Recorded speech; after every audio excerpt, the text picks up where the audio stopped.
If you're not getting at least 6 hours of sleep a night, you're more likely to see plaque building up in your arteries. And plaque puts you at risk, not just for heart problems, but Alzheimer's, dementia, and more. In a new study, Tufts University looked at nearly 4,000 Spanish men and women.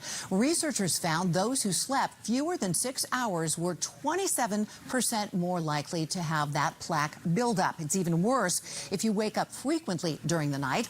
The study, published in the journal American College of Cardiology, points to sleep as a weapon to fight heart disease. And Dr. James Kim, a cardiologist with Sharp Chula Vista Medical Center, is here now to tell us more about the latest findings and really the takeaway for all of us. And I have to tell you, I woke up last night in the middle of the night to go to the bathroom, and I thought, oh my gosh, I need to go back to sleep, because if I don't get my 6 hours, I'm going to be building up that. How much is it continuously 6 hours of sleep, or is it just, how does that work? That's a great question. I think the interesting thing about this study is that it showed that people who slept less than 6 hours, and also if it was fragmented, you had a higher risk of developing a plaque buildup anywhere in your body. Now, the sweet spot seems to be somewhere between 7 and 8 hours. So if you sleep 7 to 8 hours, then you were actually at lower risk. I have to wonder how many people in America have the luxury of sleeping 7 to 8 hours, right? It's a problem in our country. It is. And also, I think we shoot ourselves in the foot a lot of the times. This study in particular addressed two issues: caffeine and alcohol. Alcohol, we may think of something that helps us sleep, but it really interrupts the quality of your sleep. And caffeine will also shorten the amount of time that you can sleep at night as well. What is it about lack of sleep that builds up the plaque in our arteries? Yeah, that's a great question. I think we don't quite yet have the cause and effect relationship, but we do know that there is some correlation, and that sleep is somehow connected to plaque buildup. But that question may be answered sometime in the future. So what are some of the things that we can do to improve our sleep besides cutting down caffeine and alcohol? Yeah, good question. So for me, I think screen time is a big thing. And so I think cutting down your screen time, maybe 30 minutes or an hour prior to going to bed, will help you quite a bit.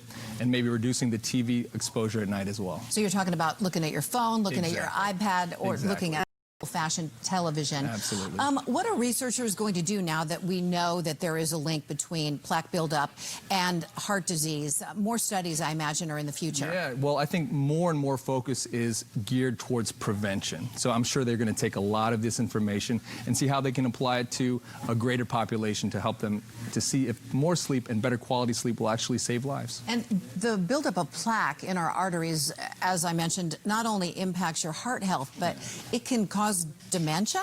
Yeah, well, plaque in any part of your body is no good. Plaque in your heart can result in a heart attack. Plaque in your brain can cause a stroke. And so when there's not enough oxygen getting to your vital organs, then you're going to have some serious problems. Are there some people that are more at risk for plaque buildup when you factor out the sleep issue than others? Oh yeah, absolutely. So prior to sleep, we would think about traditional risk factors like diabetes, smoking, high blood pressure, which we try to really hammer home to our patients. But now we really have to think about sleep as well.